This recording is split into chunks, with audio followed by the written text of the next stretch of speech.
안녕하세요. 초보택시입니다. 연휴 마지막 잘 쉬십시오. 이번 영상 주제, 소나타와 스포티지의 실현비를 바탕으로 1년 9만 킬로를 탈 때 월 얼마가 지출이 될까 계산해달라고 댓글 주셔서 감사합니다. 계산을 해봤습니다. 요건 어제 인천공항입니다. 1터미널에 6대, 2터미널에 서울 1대. 시간이 9시 21분 조금 더 지나도 1터미널에 4대, 2터미널에 4대. 아무래도 우리 택시는 기사님이 한 것 같아요. 택시 숫자가 굉장히 많은 거였던 겁니다. 그래서 조금만 기사님들이 쉬어버려도 이렇게 됩니다. 자, 요거 계산해봤습니다. 이게 기존에는 공인연비를 기준으로 계산을 했죠. 근데 그게 현실과 조금 떨어져서 이제는 가급적이면 실현비에 가깝게 계산을 해서 우리 기사님들이 좀 더 현실적으로 느끼게, 특히 예비 개인 택시 기사님들이 대략 예상할 수 있게 노력하도록 하겠습니다. 자, 그래서 대략 택시의 실현비를 한번 얘기 드리면 소나타 K5가 한 8.5 그 정도 생각하시면 됩니다. 물론 도심 위주로 굉장히 많이 하면 7대도 들어가지만 거의 그 정도까지 들어가긴 힘들고 8대 중후반 정도. 그 다음 스포티지, 그랜저, K8 다 비슷합니다. 7 전후. 다만 거기에서 도심 주행이 많으면 6에서 중후반 정도. 6 초반은 요즘에는 그렇게 많지는 않을 겁니다. 그래도 막 무리하게 밟고 뭐 그러면 한 6 초반도 나오겠죠. 5 후반이나. 근데 보통 한 6 중반 정도 생각하시면 될 것 같습니다. 그리고 전체적으로 본다면 한 6 후반에서 7, 그 정도 생각하시면 된다. 자, 그래서 이걸 바탕으로 또 옵션이 소나타 옵션을 변경된 것 같아요. 그래서 이제 소나타는 두 개 다 가급적이면 넣어야 됩니다. 그 두 개를 넣으면 2,697만 원에다가 260 빼고 2,400만 원대 생각하시면 됩니다. 야, 이게 한 10년 전에 그랜저 가격인데 진짜 비싸네요. 한 10몇 년 전에 그랜저가 한 2,200만 원대, 2,100만 원에 뽑았거든요. 근데 참 세상 무섭다. 인플레가 엄청나네요. 자, 그다음 스포티지가 2.0 LPG를 택시로 뽑을 때 이게 2,972만 원인데 참고로 소나타에 옵션 작은 거 2개 넣으면 이제 후축방이 있습니다. 저는 후축방을 꼭 넣으라고 조언을 드리는데 이게 깜빡이를 넣으면 옆 차선에 차가 있는지 없는지를 확실하게 알려줘요.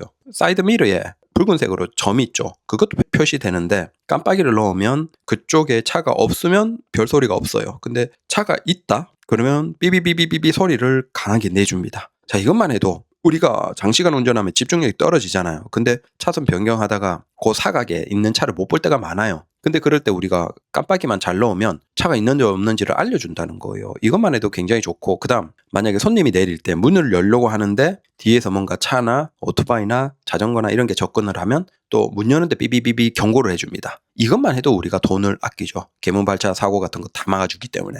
그래서 후축방은 꼭 넣으시라. 그거 별거 다 얼마 안 하거든요. 어차피 소나타 싸니까 꼭 그거 넣으시고 뽑으시라라고 조언을 드리고 싶습니다. 그리고 이제 스포티지에서 이 후축방을 넣으려면 이게 또 골 때려요.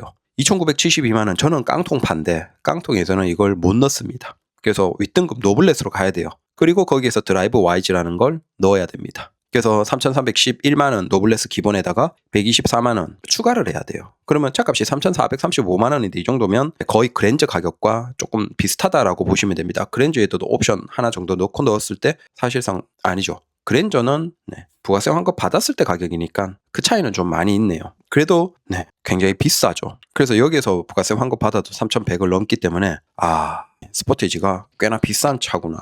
그래서 이걸로 계산을 한번 해보면 자, 60개월 풀할부에다가 그 다음 한 달 연료비를 1년 9만 킬로 탈 때로 계산했습니다. 소나타가 할부가 약 40만 원, 그 다음 연료비가 72만 원이 나옵니다. 그러면 112만 원이에요.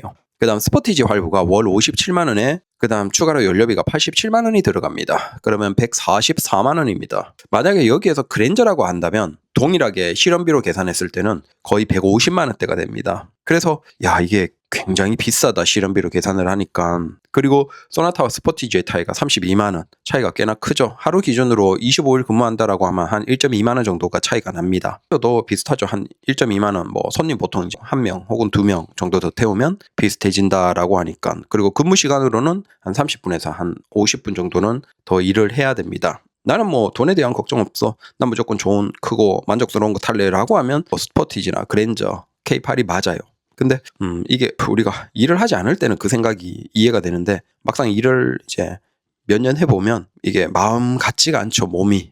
그래서 막 일도 하기 싫고 특히 9시간, 10시간 넘어가면 막 지치고, 솔직히 한 10시간 넘어가면 뭐 차가 좋고 뭐 전기차고 진동 없고 그냥 그게 사실 의미가 없는 것 같아요. 무조건 그냥 피곤합니다. 장시간 노동을 하면 피곤해요. 그래서 우리가 일을 하기 전에는 더 좋은 환경에서 그렇게 하면 괜찮지 않아? 라고 하겠지만 그건 잘 모르겠습니다. 다만 이제 스포티지는 그랜저 K8과는 조금 다른 차이점들이 있죠. SUV라는 그 차이. 근데 지금 이걸 보시면 우리가 전기차를 계산했잖아요. 요거 다음에 다시 또 해드리겠지만 차라리 저는 무조건 SUV를 뽑겠다라고 하면 스포티지도 나쁘진 않은데 EV5가 더 낫지 않나. EV5가 지금 옵션 안 넣으면 깡통으로 하면 스포티지 저거보다 더 쌉니다. 그 다음 그 롱레인지라고 하더라도 지금 이거보다 가격이 싸거든요. 그래서 차라리 저는 전기차에 대한 거부감이 없다, 나는 집밥이 있다 라고 한다면 EV5 저는 좋게 생각이 됩니다. 왜냐면 EV5로 하면 연비는 한 100만원대거든요. 자, 소나타가 112만원인데 이건 실연비로 계산했을 때고, 그러면 EV5가 그건 어차피 연비가 잘 나오거든요, 실연비가. 그래서 그건 한 100만원, 103만원, 105만원 그 정도가 안 될 겁니다.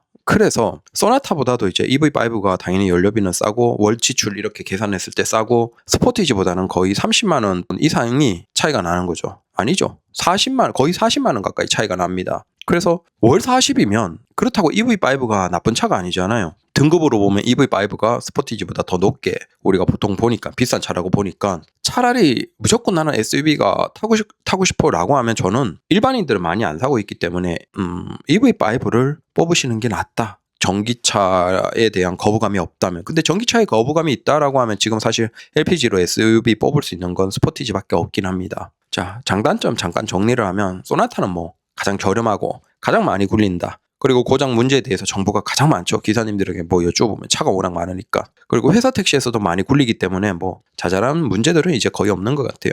그리고 웬만하면 어디서나 정비가 가능하고 부품 수급 용이하고, 이제 초반에는 이제 중국산이기 때문에 뭐라고 했지만 지금은 뭐 부품 대리점에서 다 부품에 대한 문제가 전혀 없는 것 같아요.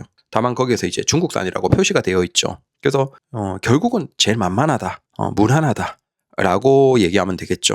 난 크게 뭐 스트레스 받고 싶지 않다, 남들처럼 가고 싶다 라고 하면 소나타가 지금 뭐 가장 괜찮은 것 같다 라는 것이고, 다만 이 세단형이 싫다 라고 한다면 그 반대로 SUV의 장점이 있겠죠. 스포티지가 일단 SUV이기 때문에 눈높이가 높고, 그 다음 넓은 공간, 1열이나 2열이나 모두 머리 위로 공간도 넓고 전체적으로 여유 있죠. 그 다음 뭐 트렁크 공간도 당연히 여유 있게 넓고, 그래서 이 전체적으로 크다, 넓다, 눈높이가 높다, 이런 것들이 장점이고, 그 다음 단점도 있겠죠. 네, 소나타 같은 경우에는 단점이라고 하면 세단이다.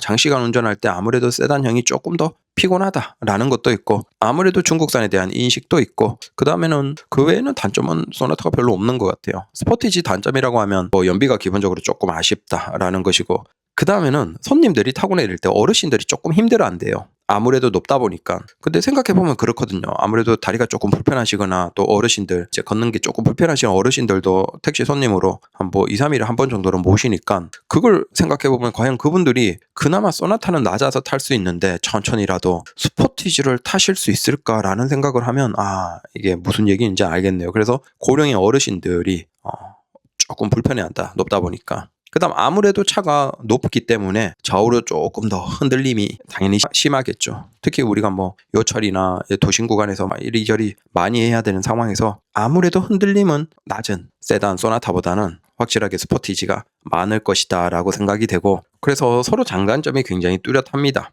근데 앞에 얘기 드린 것처럼 이게 생각보다 차이가 너무 커요. 그래서 저는 그냥 제 생각은 그래요. 난 무조건 LPG를 해야 돼, 그 중에서 SUV를 하고 싶어 라고 한다면 스포티지밖에 답이 없습니다. 그렇게 하시고, 그 다음 나는 SUV를 하고 싶어, 근데 전기라도 상관없어, 우리 아파트에 충전 자리 많아, 뭐 급속이라도 넣어도 돼 라고 한다면 저는 지금 이 정도 금액이면 EV5나 뭐 EV3, 내가 인천공항에 생각이 있어 그러면 EV5를 추천드리고, 인천공항에는 관심이 없어, 난 도심에서 차를 타고 싶어 그러면 EV3도 더 괜찮죠. 그건 이렇게 계산하면 90만 원대로 들어가거든요. 그러면 스포티지 월 비용으로 계산하면 거의 15만 원, 50만 원 차이가 나요. 월 기준으로. 이건 사실 뛰어넘기가 굉장히 힘듭니다. 건물 기준으로도 일이 많으니까 너무 크죠. 보통 그랜저가 건물 기준으로 한 달 하루가 많거든요. 근데 스포티지도 지금 건물 기준으로 한 달 하루가 조금 더 많은 거고, 근데 이걸 EV3랑 계산하면 건물 기준으로 2일이 차이가 나는 거예요. EV5와 비교를 해도 한 달보다 조금